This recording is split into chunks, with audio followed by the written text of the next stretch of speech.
When you think of a drone, you probably think of this. But there's a new generation of drones that are being built to fly longer distances at jetliner elevations while carrying huge payloads. And these cargo-carrying drones could be coming to an airspace near you.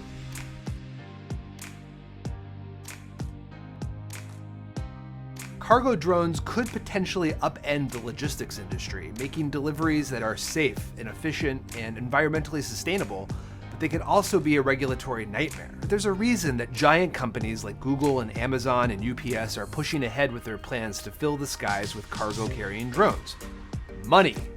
Morgan Stanley estimates that autonomous urban aircraft could eventually become a $1.5 trillion industry by 2040, and that includes everything from vertical takeoff and landing aircraft, flying cars, military UAVs, and yes, delivery drones. Now, there are a whole bunch of delivery drones that are being tested today, but what if you want to receive something that's heavier than an Uber Eats order? Before they can rake in all that cash, drone operators are out to prove that these devices can deliver a social good, and that's why so many pilot programs are focused on delivering medicine. Matternet is working with UPS to deliver blood samples to hospitals in North Carolina, Zipline is flying in medical supplies to remote locations in Rwanda, Swoop Aero is dispensing vaccines and other medication to tiny islands in the Pacific. All those drones exist today, but what about the ones that are still under development? The heavy lifters. Let's call them cargo drones. Drones that are built to fly higher and further than anything available today, all while carrying really heavy loads. So Saberwing is working on a prototype that can achieve speeds of up to 180 knots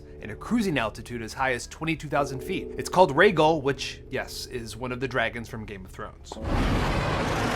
Another is called Nautilus, and it's working on a 30-foot prototype that's about the size and weight of a military Predator drone. It'll be capable of transporting 700 pounds of cargo, a distance of 2,500 nautical miles. The company is also working on a larger scale 2-ton freighter about the size of a Boeing 777. Both companies are using measurements associated with boats because they're being designed to take off and land in the water, and that's because they probably won't get the regulatory approval to fly over populated areas. Now, speaking of Boeing, the aerospace giant is working on its own heavy-duty drone capable of carrying payloads of 500 pounds. But what kind of work goes into building a cargo drone? To find out, we visited the offices of Elroy Air in San Francisco to see that company's autonomous Volt drones for ourselves. Elroy's CEO, Dave Merrill, talked about the challenge of building an aircraft capable of carrying this kind of weight.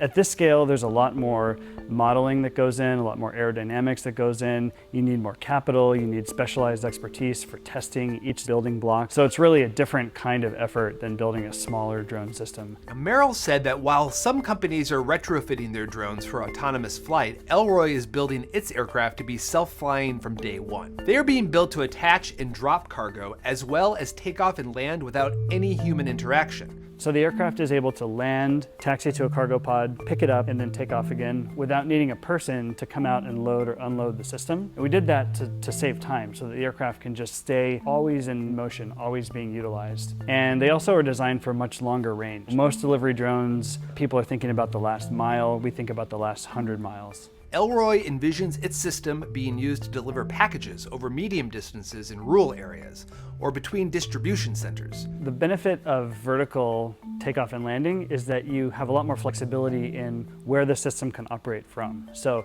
it can take off and land from an airport or a helipad, but also it can take off from a parking lot or the rooftop of a parking garage, or even a field. The company hopes to have a fleet of autonomous drones in the air making deliveries by 2020. I don't think it's as far away as we think. But I do think that companies are betting that some portion of automated flight are going to be moving stuff around that's not just small packages. This idea of using drones to move goods between giant warehouses is super interesting, but also it raises some valid concerns about energy consumption.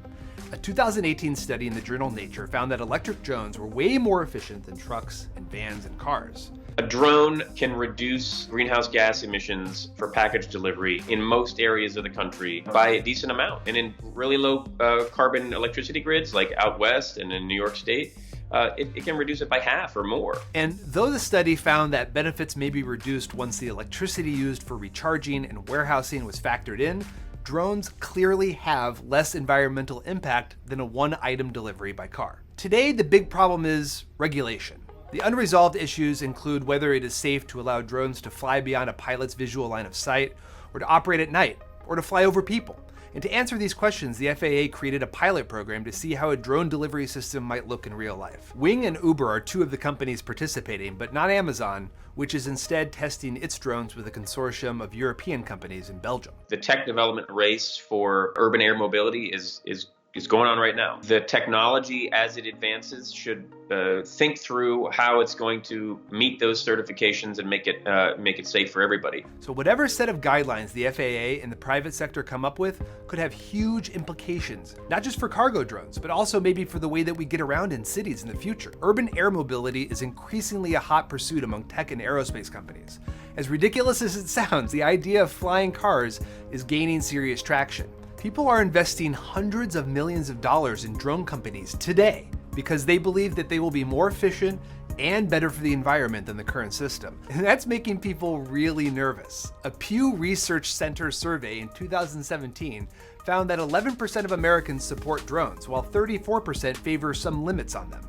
But 54% disapprove of drones flying near residential areas, and they cite privacy and noise as their top concerns. If developers can address these concerns and build out a network of delivery drones that are quiet, safe, and efficient, well, then the sky's the limit.